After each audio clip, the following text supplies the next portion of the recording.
Hi again, and welcome to another Heart to Heart Talk. I'm John Kuert, the interim pastor at First Assembly in Newcastle. And thanks for stopping by this day and joining me. I hope that your day is going well, and if not, well, I hope and pray that it gets better from this point on. Today is the day that the Lord has made, the Bible says, and we should rejoice and be glad in it. Well, today I'd like to share with you a story. I'm not sure whether it's true or not, but at least it illustrates the point that I'd like to make today. It's about a man who was strolling down the beach and he came upon a cave. And he ventured inside and stumbled upon a canvas bag that was filled with many hardened clay balls. It looked as if someone had rolled the clay balls and left them out in the sun to bake. They didn't look like much, just like rounded rocks. But the man took the bag anyway. And as he strolled along the beach, every once in a while, he threw one of the clay balls into the ocean, one by one. And after a while, he accidentally dropped one and it cracked open. And to his amazement, a precious stone was inside. And the man began breaking open the remaining 20 clay balls and that were left in his bag and found similar treasures in each one. And then it struck him that he had just thrown so many clay balls into the ocean, probably a couple of dozen, and he could have had more gems, but he threw them away because they appeared to be worthless. This is the same way sometimes we look at people and we treat people. We look at the outside and we decide it doesn't look like much. And so we discount them and we toss them aside. But when I think about Jesus, he saw a treasure in each and every person. It didn't matter if they were a rich ruler or a tax collector or whether it was a blind beggar or a widow. Jesus saw a treasure in each and every person. Maybe it was because there was something latent in him, even though he emptied himself and was entirely human. But as the creator, the Bible says in John 1:1, without him was not anything made that was made. So he was the creator.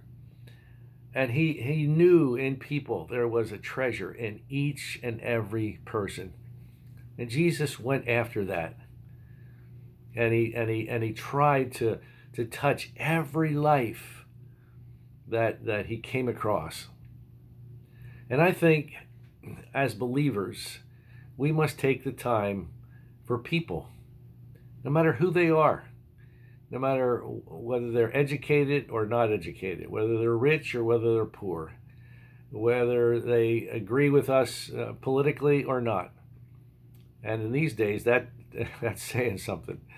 But we need to look at people and try to see that God has created them and made them and formed them, and there are things inside of that person that are treasures, and that we shouldn't just blow them off or just disregard them, but that we should get to know people regardless of their appearance.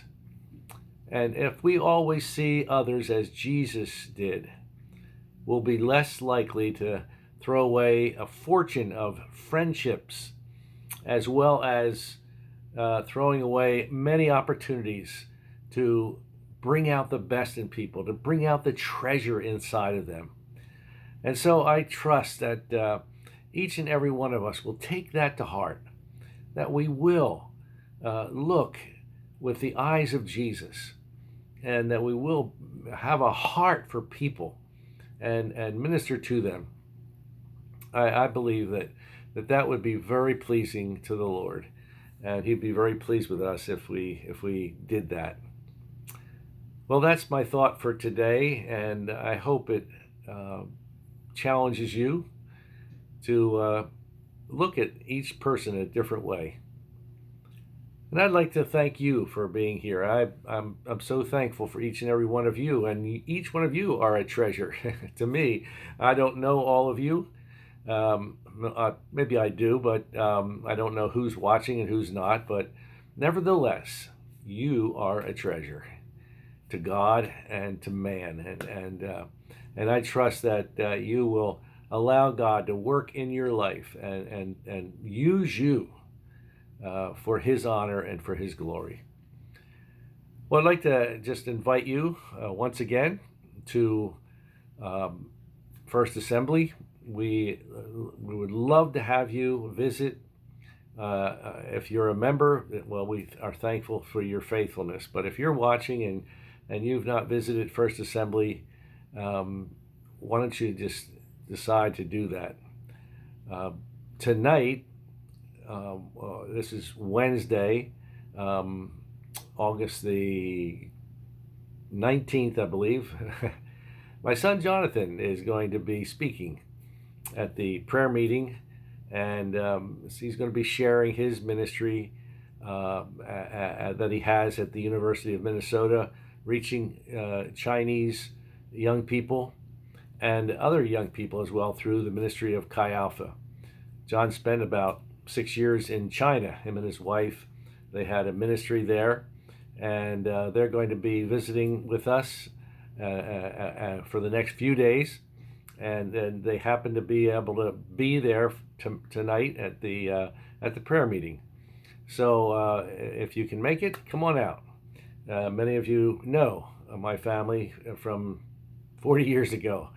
And my kids were 10 and 6 when we moved away, and now they're much, much older, and so am I. But nevertheless, so I'd like to invite you to that, and also Sunday mornings at 10:30. Be sure to be there. We've been having some great services, and God is blessing, and God is bringing restoration, I believe, to First Assembly. So God bless you this day, and I hope it is a great day for you, and may God bless you. See you tomorrow, Lord willing. Bye.